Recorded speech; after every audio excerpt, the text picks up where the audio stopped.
Hola DevPoler, bienvenido a este nuevo vídeo. Hoy haremos los ejercicios de las funciones. Para ello vamos a crear un nuevo archivo, le damos a Command 1 para que nos aparezca la vista de proyecto y dentro del paquete de funciones vamos a hacer un nuevo archivo, file, que sea Kotlin y que se llame exercises 2. Le damos a intro y aquí lo tendremos. Vamos a crear nuestro Kotlin entry point y vamos a ver qué ejercicios hay. Ya sabemos qué es lo primero que tenemos que hacer. Papel y boli. Vamos a seguir la misma metodología que seguimos en los ejercicios anteriores. Usaremos un iPad que me facilita a mí la vida a la hora de grabar y vamos a plantear nuestra posible solución en una hoja aparte y una vez que tengamos planteado todo lo que nos pide el ejercicio y sepamos cómo vamos a implementarlo, lo traduciremos al código. Ejercicio 1. Crea una función que pida un mensaje por teclado y lo devuelva. Tenemos que crear una función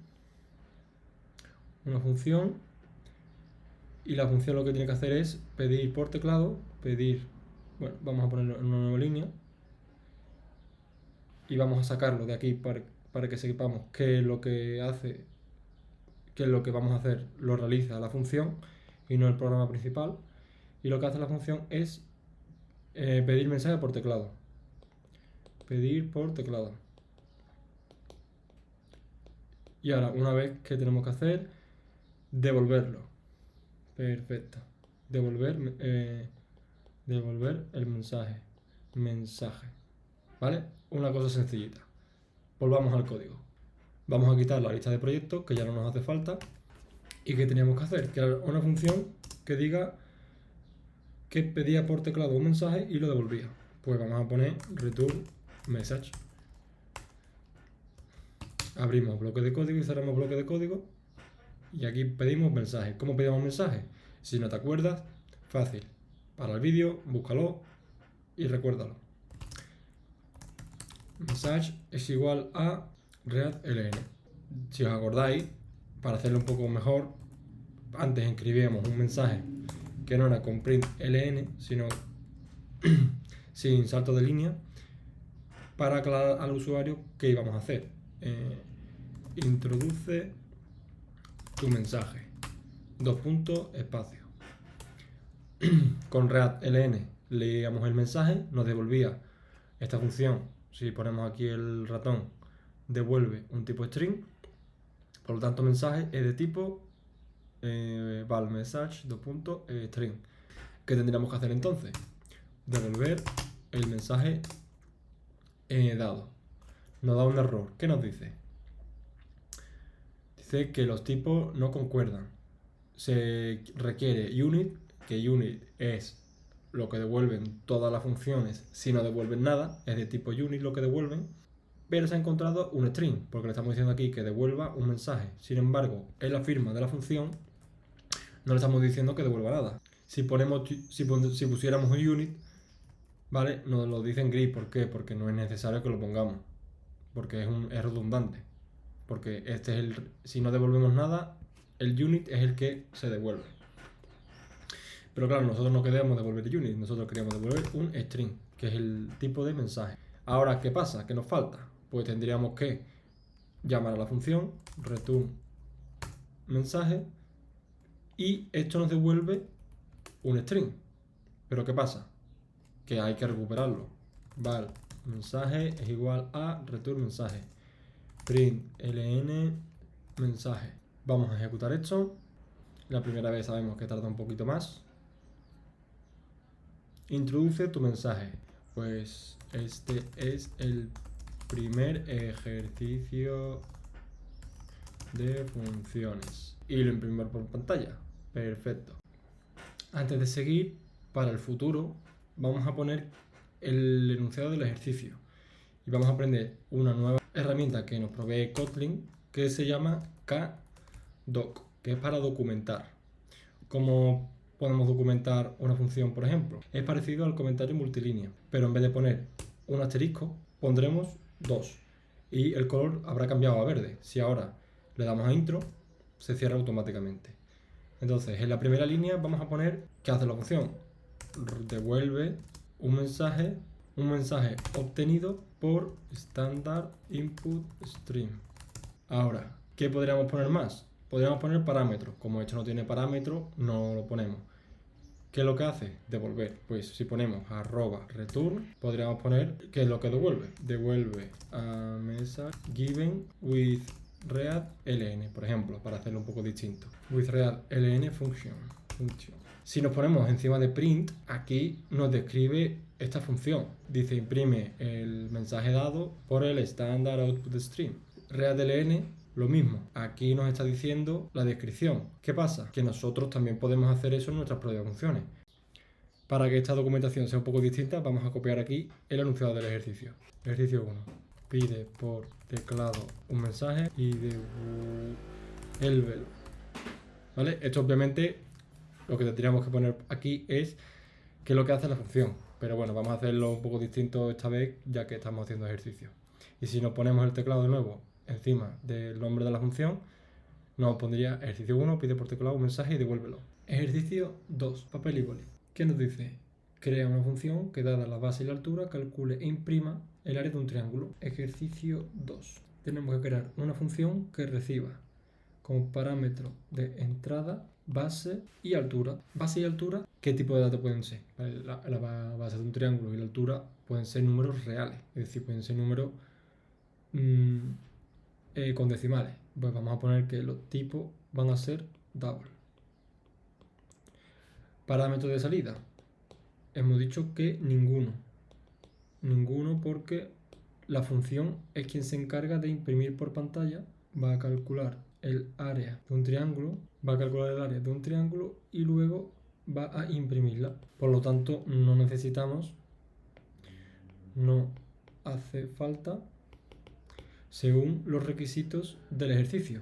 ¿La podríamos devolver igualmente? Sí, pero bueno, como no lo necesitamos, pues ya está. No lo devolvemos. Volvemos al código. Find triangle area. Hemos dicho que recibe dos parámetros que son la base de tipo double y la altura de tipo double también. ¿Qué devuelve? No devuelve nada, es decir, unit. Es innecesario ponerlo, pero vamos a ponerlo para que entendamos que unit es el valor que devuelve por defecto. Si no devolvemos nada. Hemos dicho que el área de un triángulo, bueno, ya sabemos que el área de un triángulo no lo hemos puesto en el papel, pero intuyo que lo sabemos. Es base por altura dividido entre 2. ¿Qué pasa? Aquí hay una división. Esto puede no ser exacto, pero como aquí tenemos un double y otro double, una parte de la división ya es double.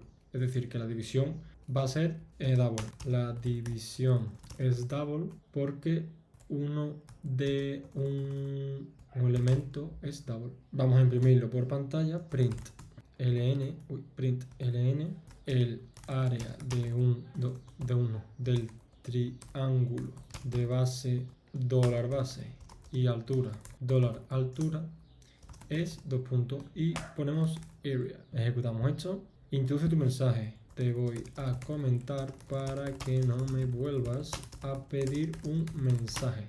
Habéis visto que nos ha pedido esto de aquí. ¿Qué pasa? Que nosotros ahora simplemente por el mero hecho de comentar estas dos líneas ya no nos va a volver a pedir esto. No como antes, que nos pasaba que todo el código se ejecutaba cada vez que ejecutamos la función main. Pero gracias a las funciones esto no es necesario.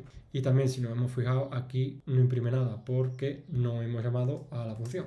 Triangle area. Base pues 2.0, 3.0. ¿Vale? Acordaos que la base es tipo double y la altura es tipo double y devuelve unit, es decir, no devuelve nada. Si ejecutamos esto de aquí, no se ejecuta lo de antes y no me pide un mensaje por teclado y nos dice que el área del triángulo de base 2 y altura 3 es 3, porque 2 entre 2 es 1 y 1 por 3 es 3. Ok, pues vamos a proceder con el Kotlin doc. Como hemos dicho que se hace, abrimos un comentario multilínea, pero en vez de con un asterisco, con 2. Nueva línea y ya se nos pone bien. Dadas la base y la altura, calcula e imprime por pantalla el área del triángulo. Dadas la base y la altura de un triángulo, calcula e imprime por pantalla el área del mismo. Vamos a hablar con propiedad. Ahora sí, ¿qué pasa? Ahora recibimos parámetros. ¿Cómo ponemos parámetros? Pues @param. Ahora el IDE nos dirá qué parámetro queremos explicar. En este caso vamos a empezar por la base, se pone de un color blanco y pues explicamos en qué consiste este parámetro. Pues base of the triangle. Vamos a copiar y pegar esta línea, Command D, porque tenemos otro parámetro que es la altura. Param height, y esto será la altura del triángulo, y como no devuelve nada, pues ya estaría. Vamos entonces al ejercicio 3, papel y boli. Ejercicio 3. Crea una función que devuelva la longitud de una circunferencia. Ahora sí tenemos parámetros de salida. Vamos a verlo. Ejercicio 3. ¿Qué nos pide? La longitud de una circunferencia. De circunferencia. Vale. ¿Qué necesitamos para la longitud de una circunferencia? Si os acordáis, es 2pi por el radio. 2pi es algo que es fijo, por lo tanto esto no lo necesitamos. No necesitamos pedirlo. Sin embargo, el radio sí, y el radio es un número real, porque puede ser decimales. Número real. Por lo tanto, este será nuestro parámetro de entrada. Entonces tendremos que crear una función cuyo parámetro de entrada sea el radio y cuyo parámetro de salida sea la longitud de la circunferencia.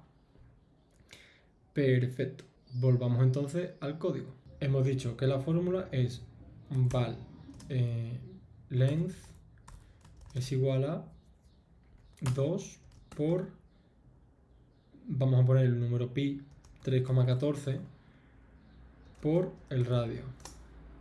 Y esto lo tenemos que devolver. Return length.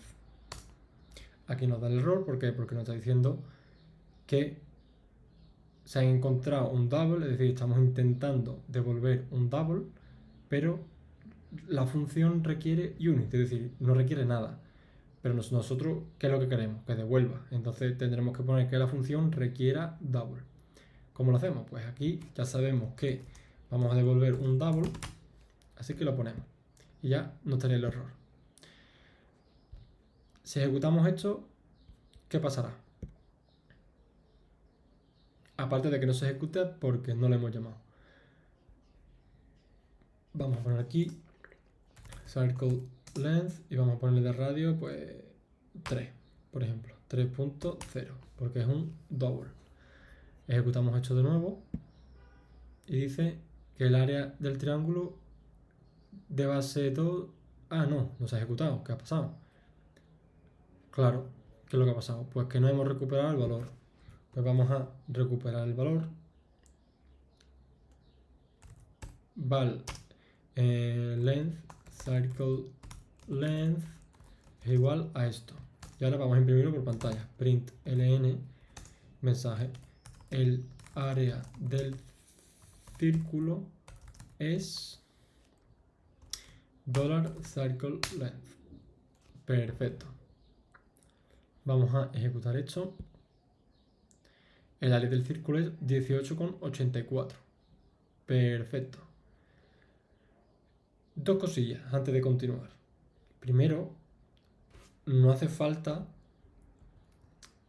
recuperar la variable de esta manera, en recuperar este valor en una variable si esto ya se evalúa y se ejecuta per se. Entonces, ¿qué podemos hacer?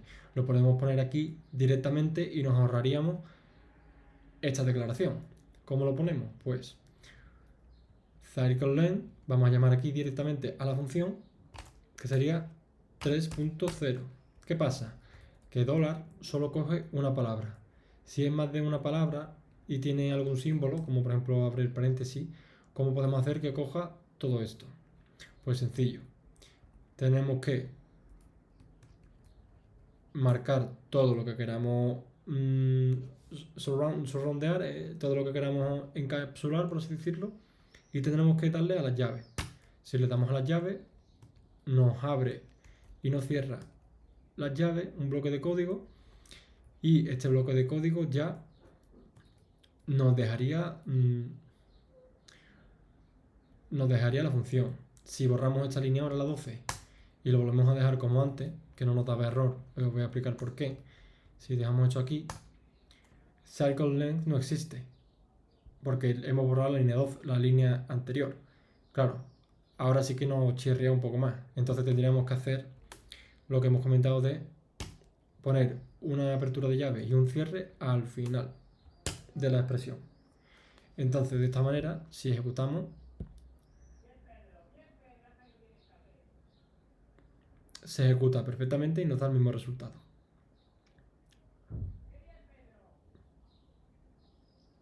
Otro tip. Si nos vamos a la función, aquí estamos un poco en lo mismo.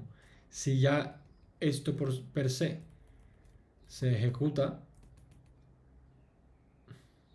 aquí en la función estamos un poco en la misma tesitura. Si esto per se ya es un valor, ¿para qué vamos a guardarlo en un value para después devolverlo? No hace falta, podremos devolverlo directamente. Es decir, si ponemos aquí return esto de aquí, vamos a ponerlo entre paréntesis para que quede un poco más claro, estaría perfecto. Y ahora ya otro tip mejor todavía. Si nosotros en la función, en el cuerpo de la función, solo tenemos una línea que es el return, podemos cambiar el return por un igual. ¿Cómo se hace? Pues tendríamos que quitar el bloque de código de la función, que en este caso es la llave de la línea 40 y la llave de la línea 38. Double. Ahora tendríamos que quitar el return y poner un igual. De esta manera, la función quedaría así. Esto es bueno cuando la función es bastante sencilla y se puede poner en una línea, ¿vale? Es un poco avanzado, vamos a dejarlo de las dos maneras para que lo entendáis.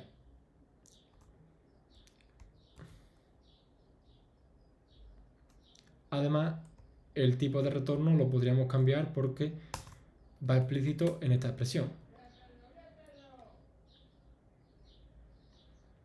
Esto es bastante complicado. Voy a poner un comentario multilínea en la que la función se quede como estaba antes para que sepáis que es equivalente. Vamos a quitarlo primero para hacerlo y que no nos dé fallo, para que lo podamos ejecutar cuando queramos. Fun circle length 2 o 3, por ejemplo. Ahora después le vamos a quitar el nombre porque lo vamos a comentar. Esto devolvía un double y el cuerpo de la función era val length es igual a esto de aquí. Esto de aquí.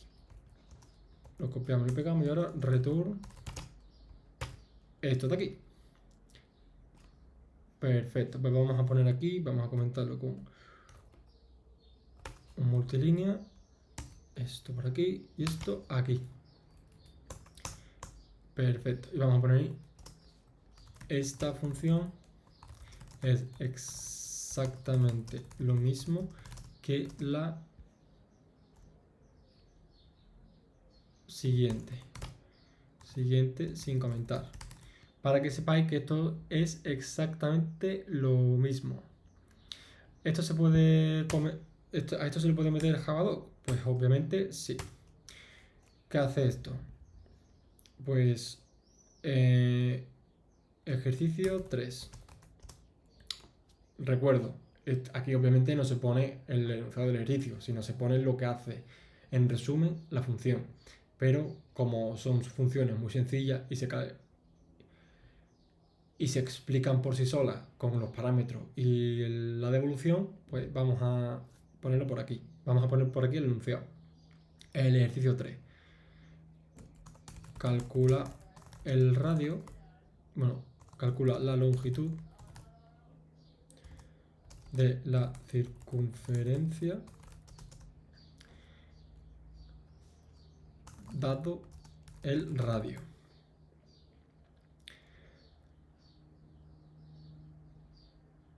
Y lo calcula la longitud de la circunferencia dado el radio y devuélvelo. Y lo devuelve. ¿Qué recibe esto? Un parámetro que se llama radio, que es lo que hace el radius of the circle, y que devuelve return, devuelve circle de circle length. Perfecto. Un truquito más. Y una última cosa con respecto a este ejercicio, ¿vale? ¿Vosotros pensáis que 3,14 tiene mucho sentido? Porque ya sabemos que pi es un número irracional, es un número infinito. Entonces, esto ahora mismo con este problema no importa, pero cuando necesitamos una precisión muy grande y necesitamos el valor exacto, ¿habrá alguna manera de calcularlo? Efectivamente. Vamos a hacer una llamada a lo que es una librería. Una librería no es más que trozos de código. Aunque bueno, library se llama library, y library en inglés no es librería, es biblioteca. Pero bueno, muchas veces se le llama librería. Vamos a llamar a la librería de math que nos provee Kotlin para el valor de pi, para el valor exacto de pi. Entonces, ¿cómo hacemos esto? Pues math.pi. Vamos a ver esto qué hace. Math.pi, mira, es un public static final double. ¿Esto qué significa? Es público. Estático es algo que es de Java, que Java ya sabéis que es el padre de Kotlin. Final, ¿qué quiere decir final? Que no es variable, que el value de Java es final. El value de Kotlin es value. Y double, el tipo de valor. Y pi, el nombre, ¿vale? Cuando son constantes, suelen ser nombradas por mayúsculas. Vamos a ponerlo por aquí. Cuando son constantes, el nombre del valor va con mayúsculas. Mayúsculas, y si son varias palabras se separan por comas, separadas con guión bajo, perdón, con guión bajo.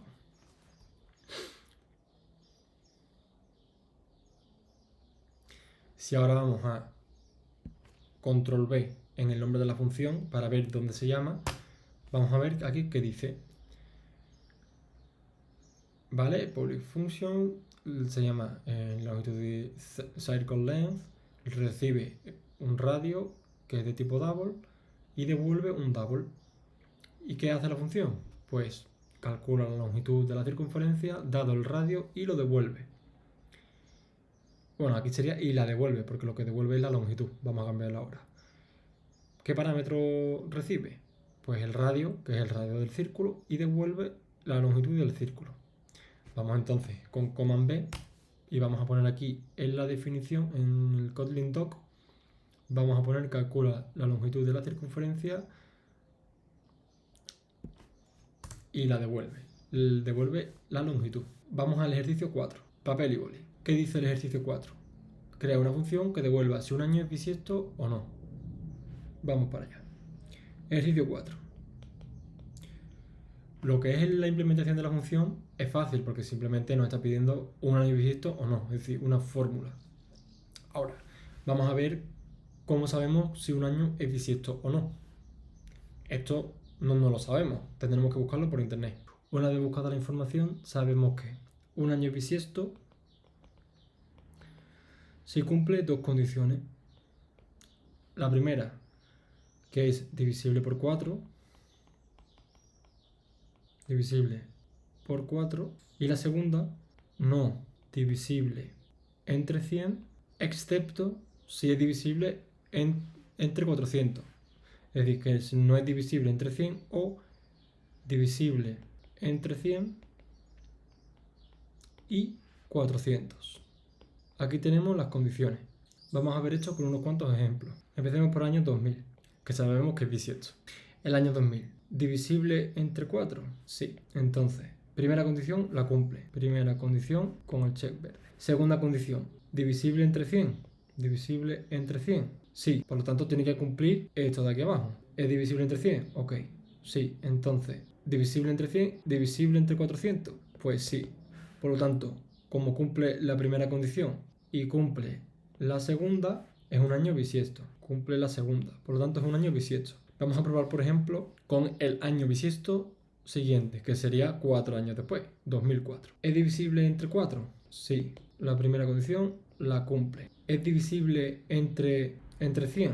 No. Por lo tanto, la segunda condición la cumple. Probemos con el año 1900. ¿Divisible entre 4? Sí, es divisible entre 4. ¿Divisible entre 100? Sí, es divisible entre 100. Por lo tanto, como es divisible entre 100, tiene que ser también divisible entre 400. ¿Vale? Aquí ya cumple la primera condición, que se nos olvidó ponerlo. La primera la cumple. Y la segunda condición cumple, que es divisible entre 100. Pero ahora, ¿es divisible entre 400? No, no es divisible entre 400. Por lo tanto, la segunda no la cumple. Por lo tanto, 1900 no es bisiesto. ¿Habéis entendido cuál es la lógica? Porque esta lógica es, entre comillas, sencilla de implementar, pero es verdad que es quizás un poco más complicado de entender al principio. Entonces, es importante esto, plantear la solución en un papel, porque de esta manera es muy sencillo para nosotros y no tenemos que estar, a la vez que planteamos una solución, traducirla al código, que eso ya es bastante complicado, sobre todo al principio. Entonces, tenemos esto ya planteado, pues vamos a ver la función cómo sería.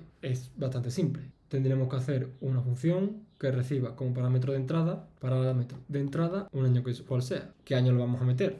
Pues obviamente un entero. Los años no pueden ser double, un entero. Y parámetro de salida, que nos decía, teníamos que calcular si un año es bisiesto o no. Es decir, sí o no, true o false. Devuelve un booleano, bisiesto. ¿Y esto qué tendrá que hacer la función? Pues calcular si es bisiesto o no. Bisiesto o no el año recibido. Una vez planteado el problema y la función, volvamos al código. El nombre de la función será leap year. Vamos a abrir y cerrar paréntesis y bloque de código. Normalmente, cuando devolvemos un booleano, si devolvemos un booleano, solemos empezar los nombres de las funciones y de las variables con algún verbo. Por ejemplo, es año bisiesto, is leap year. Se escribiría así. Si os habéis fijado, los nombres de las funciones siempre los escribo de una manera bastante similar. La primera con minúscula y la diferenciación de palabras con la primera letra en mayúscula. Al igual que, por ejemplo, los nombres de los ficheros, exercise2, por ejemplo, empiezan con mayúscula. Y el nombre de los paquetes, por ejemplo, todo en minúscula. ¿Por qué? Pues porque si seguimos un code style que se llama, será mucho más fácil identificar qué es cada cosa. Entonces, hemos dicho que esto recibe una variable que es el año, que va a ser un entero. ¿Y qué devuelve?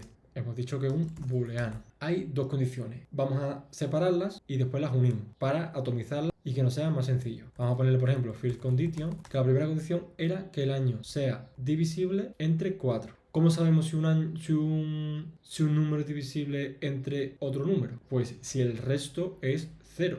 ¿Cómo era esto? Pausa el vídeo y mira los apuntes. Si el día, el módulo, al dividirlo entre 4 es igual a 0, es decir, si el resto de dividir el año, en este caso 2000 por ejemplo, entre 4 es igual a 0, es que es divisible. Por lo tanto, esto sería true, ¿vale? Si el resto es 0, es divisible. Por lo tanto, la primera condición se cumpliría. Segunda condición, second condition. Esta es un poco más compleja. Hemos dicho que hay dos ramas, por así decirlo, en esta condición. Si no es divisible entre 100, vamos a ponerla. Es decir, si el año, un módulo 100, es decir, el resto de la división del año entre 100 no es divisible, es decir, es distinta de 0, si tiene resto, es true. O que si el año dividido entre 100, su resto es 0, entonces el año es divisible entre 400.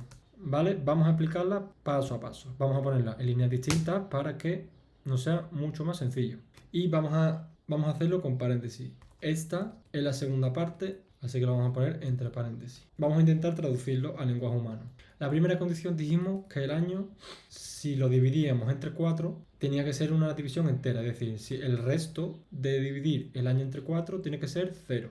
Esa es la primera condición. Y se tiene que cumplir también la segunda. ¿Qué era la segunda? La segunda era que si el año no es divisible entre 100, es decir, si el resto de la división del año entre 100, el resto es distinto de 0. Esto quiere decir que no es divisible entre 100. Se cumplía. Eso nos pasaba con el año, por ejemplo, 2004. 2004 es un año divisible entre 4 y 2004 no es divisible entre 100. Perfecto, con esto ya valdría. ¿Qué pasa? Que la segunda condición es, ¿se cumple esto o se cumple lo otro? Acordaos, tengo un coche o tengo una moto. ¿Cuándo es verdad? Cuando tengo uno u otro. Pues aquí es lo mismo. Aquí es un OR, operador lógico OR. Es decir, si el año, cuando un año es bisiesto, la primera condición se cumple, perfecto. Y ahora la segunda. ¿La segunda qué pasa?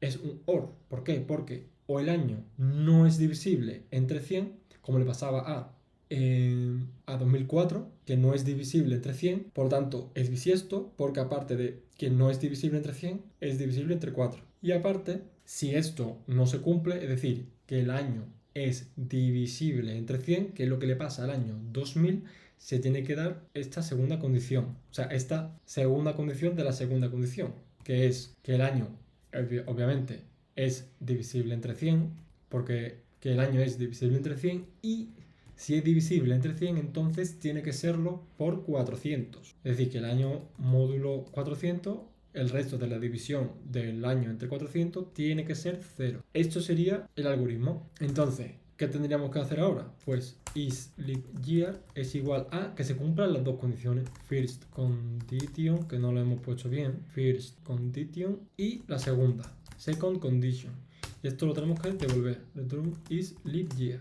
Vale, vamos a traducirlo otra vez de nuevo.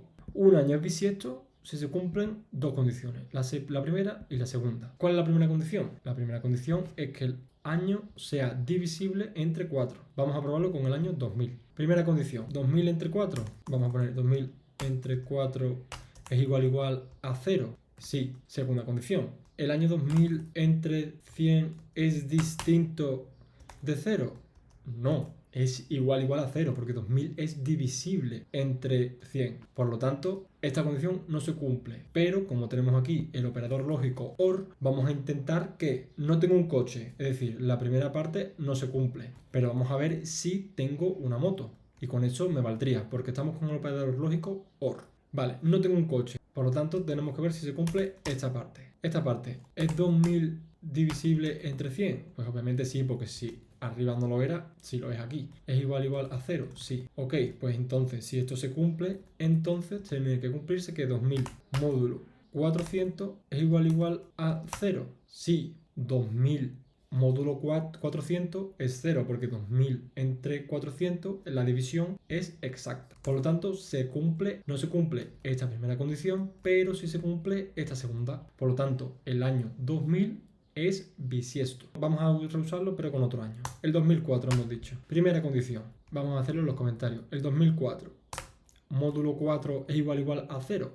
Perfecto. Primera condición se cumple. Aquí la línea 64. Primera condición se cumple. Segunda condición. 2004. Módulo 100 es distinto de 0. Sí, porque 2004 entre 100 no es una división exacta. Entonces, esto de aquí nos da igual si se cumple o no, porque esta ya se cumple. Ya tengo un coche. Me da igual si tengo una moto o no. Simplemente con que se cumpla esto ya me sirve, ¿vale? El concepto es ese. Tengo un coche o una moto. Tengo un coche o tengo una moto. ¿Tengo un coche?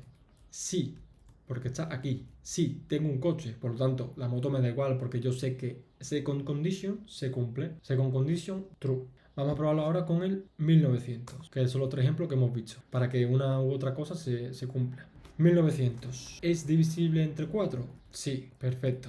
1900 no es divisible, porque estamos diciendo que es distinto de 0 el resto. No es divisible entre 100. No, el 1900 es divisible entre 100. 1900 entre 100 es 19. Perfecto, pues vamos a esta de aquí, porque no tengo un coche, pero puede ser que tenga una moto, porque tengo aquí el OR. Entonces, tenemos aquí el año 1900, ¿es divisible entre 100? Sí, y ahora, ¿Es divisible 1900 entre 400? Pues 1900 entre 400 no es divisible. Por lo tanto, 1900 no es un año bisiesto. ¿Por qué? Porque se cumple la primera condición, pero la segunda sí se cumple. Vamos a comprobarlo ahora con nuestro programa. Ejecutamos esto y no se ejecuta porque no hemos llamado a la función. Lo vamos aquí al mensaje, a la función main, perdón, y vamos a imprimir por pantalla print ln es el año bisiesto. Y aquí vamos a poner pues $leap year is leap year, ¿vale? Si lo habéis visto que nos ha puesto automáticamente la apertura y cierre de llave. ¿Y con qué año vamos a probar? Pues vamos a probar con alguno que sepamos que es bisiesto. Año 2000. Ejecutamos este código. ¿Es el año bisiesto? Sí. Año 2004. ¿Es bisiesto? Sí. Año 1900. ¿Es bisiesto? Hemos dicho que no. False. Perfecto. Pues nada, vamos a ir ahora al Kotlin Doc. Kotlin Doc. Ejercicio 4. Devuelve si un año es bisiesto o no. ¿Qué recibimos por parámetro? El año. ¿Qué es el año? Year to, el año a investigar. Y devuelve, ¿qué devuelve? Return. ¿Qué suele pasar? ¿Qué se suele poner cuando es un booleano? Pues dice return true if is leap year, false otherwise. Esto es lo que se suele poner cuando se devuelve un booleano. Devuelve true o false si tal, y lo contrario en cualquiera de las otras maneras. Mientras que estaba construyendo el código, me he dado cuenta de una cosa, que esto se puede simplificar un poco a la segunda condición, ¿vale? Hemos dicho que si el segundo año no es divisible entre 100, el año es bisiesto. Y si es divisible entre 100, tiene que serlo entre 400. ¿Qué pasa? Que si el año es divisible entre 400, obviamente también es divisible entre 100. Por lo tanto, esta primera parte no la podemos saltar, ¿vale? Entonces, esto de aquí lo podríamos quitar, esta también de aquí, porque ya solo es una condición, y esto de aquí estaría perfecto. Es un claro ejemplo de que la solución no estaría mal, pero tengo código de más, que tampoco está bien que haya mucho código de más si se puede simplificar, si se puede optimizar. Habéis visto la importancia, sobre todo en este último ejercicio, de coger un papel y boli, porque es muy complicado directamente en el código implementar la solución, ¿vale? Y al final, si os ponéis a pensar, tampoco es un ejercicio muy complicado. Hay que pensarlo, efectivamente, hay que repasar, hay que buscar información, sí, pero tampoco es algo muy complicado, no es algo muy complejo. A medida que los algoritmos vayan siendo más complejos, más difícil va a ser directamente traducir desde nuestra cabeza, desde nuestra imaginación, traducirlo a código. Es mejor traducirlo de nuestra cabeza a papel y boli, pensar y plasmar qué es lo que nos están pidiendo. Una vez que ya lo planteemos en el papel y el boli, pasarlo a lo que viene siendo un pseudocódigo que se llama, que es un código para que se entienda, código escrito a papel y boli que no se va a compilar. Y luego, una vez que ya está esas dos partes hechas, volvemos al código y lo implementamos. Hasta aquí el vídeo de hoy. Espero que hayas aprendido bastante. Ha sido un vídeo bastante chulo. Suscríbete si te ha gustado. Comparte si conoces a alguien al que le pueda gustar este tipo de contenido. Y espero verte pronto. Hasta pronto, de Biopoler.